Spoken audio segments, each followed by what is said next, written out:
Another sister that's gone on to glory, but here with us by some miracle tonight, was from Africa. Her name was Phillis Wheatley. We live together now in glory. I'd like you to welcome Phillis Wheatley.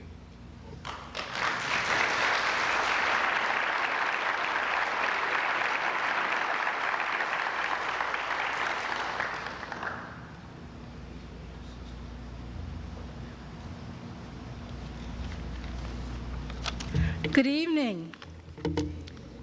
It is a pleasure to be in your presence. I am Phillis Wheatley, the mother of African American literature. I was the first Black, the first slave to publish a book, a collection of poems, and America's second woman to publish a book of poems. I was born in Gambia and was captured by slave traders in 1761 at the age of 7. I was purchased in Boston by John and Susanna Wheatley and given their last name. My education was at home, and one of the Wheatley twins, Mary, began to instruct me in reading the English Bible. In 16 months, I attained the English language and showed inclination for the Latin language, and by 1773 had mastered Latin. John and Susanna Wheatley attended the more loyalist New South Church, while I attended the largely patriot Old Church. The Old South Church is the site of the Boston Massacre's anniversary orations, one of which was delivered by John Hancock. The organizational meeting of the Boston Tea Party was also held at the Old South Church. My friend Crispus Attucks was the first Black to die in the American struggle for independence. He was shot by British soldiers during the Boston Massacre of 1770. By the time I was 17, I had written enough poetry to make a small book. I was unable to get the book published until I submitted to a scholarship examination by 18 notable Bostonians, including John Hancock and the governor of Massachusetts, Thomas Hutchison. After they signed a statement that was printed in my book, poems on various subjects, religious and moral, to assure the public that some of the best judges had questioned the author and found her capable of producing the poems. Although I was a slave, because of my giftedness, I was treated more like one of the Wheatley children and with great respect by distinguished notables in the colonies as well as in London. My poems were widely read and received by the white elite of the times. The publishing of my poems was one of two factors leading to my freedom. My book of poems was published and also distributed in London, in which I visited. My poems were praised, but notices were sent attacking my masters, the Wheatleys. Pressure from these notices, along with the Somerset Judgment of 1772, which was interpreted to mean that any slave who set foot on the English shore was thereafter considered free, led to my freedom in 1773. One of the highlights of my poetry was a poem I wrote in honor of General George Washington. It led to an invitation to visit him at his headquarters in Cambridge. I'll read you my letter and a portion of his reply to me. Sir, I have taken the freedom to address Your Excellency in the enclosed poem and entreat your acceptance, though I am not insensible to its inaccuracies.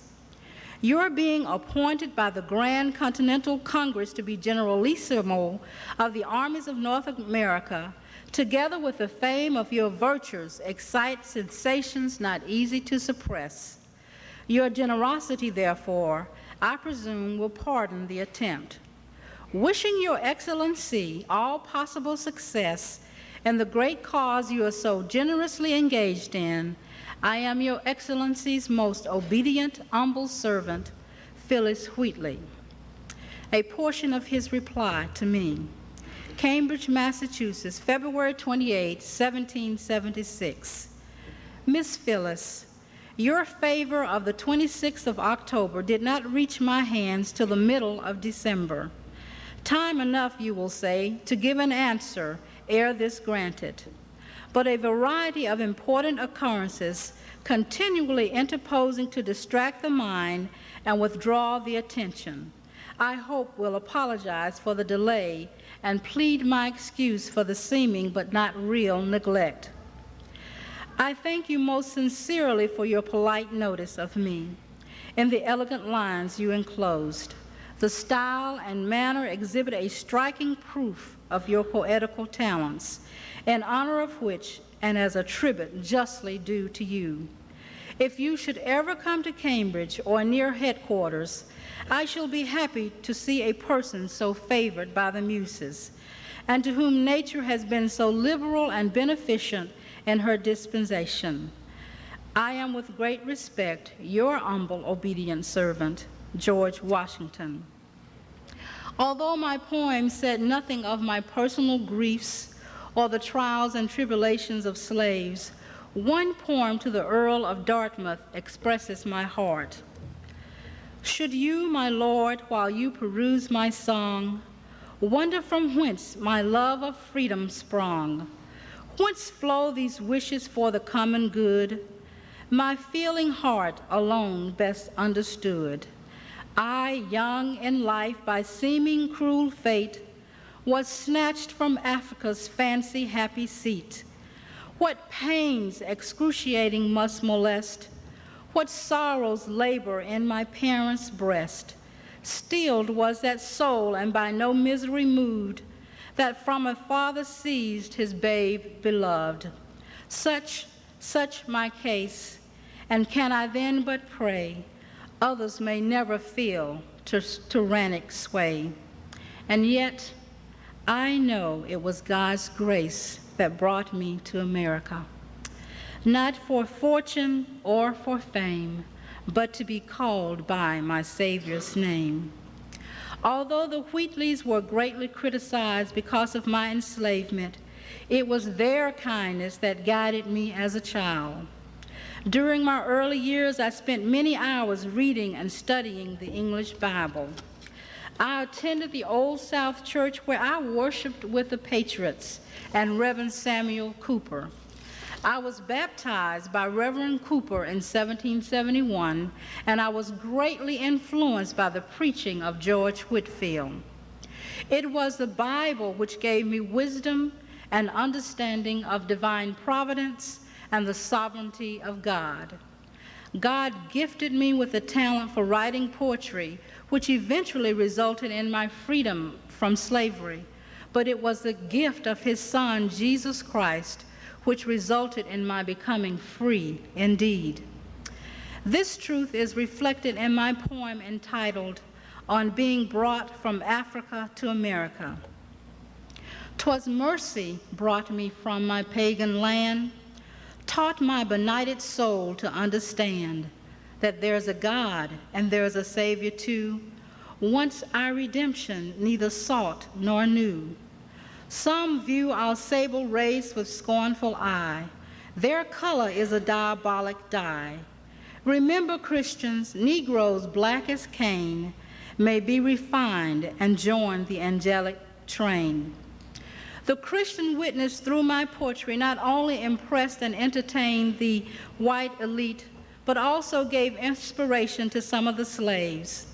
On August 4, 1778, Jupiter Hammond, a slave who lived with his master in Hartford, Connecticut, published a 21-verse poem in my honor.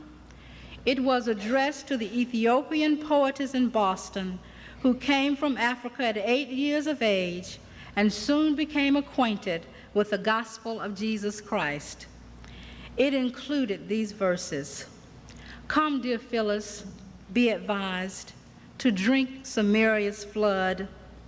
There's nothing that shall suffice but Christ's redeeming blood.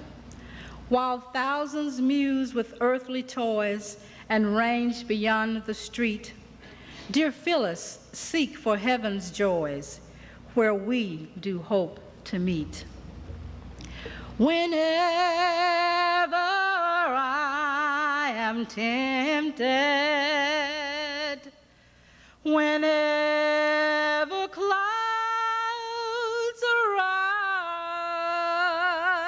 arise, when song gives way to sighing,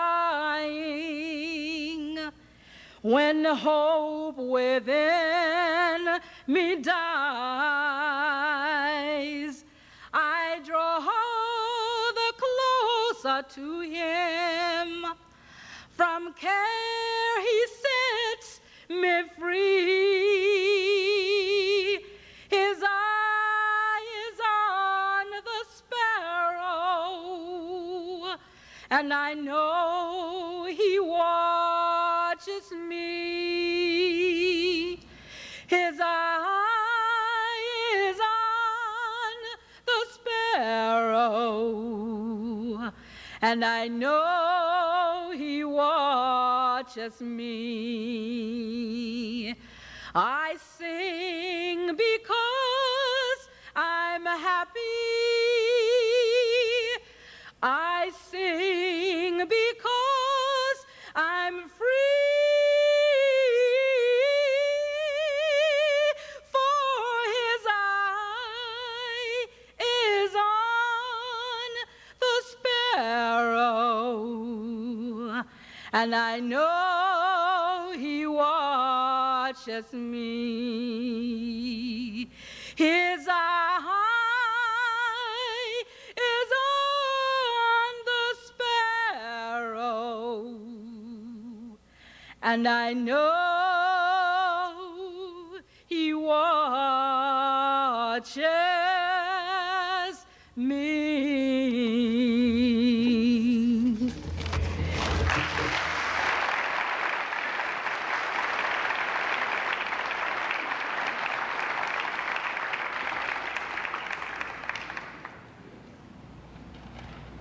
Thank you, Mrs. Wheatley, for sharing your life with us tonight.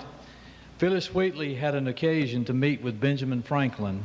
Benjamin Franklin once wrote, "I have lived, sir, a long time, and the longer I live, the more convincing proofs I see of this truth, that God governs in the affairs of men. And if a sparrow cannot fall to the ground without his notice, is it probable that an empire can rise without his aid?" Susanna Wheatley died in 1774. John Wheatley died in 1778, the same year Phillis Wheatley married John Peters. Phillis Wheatley Peters died in Boston unattended of complications arising from having given birth to her third child. This child died with her, two other children having preceded them. Her life and testimony should be an example for us all. Phillis was much like Joseph, sold into slavery, meant for evil, God meant it for good.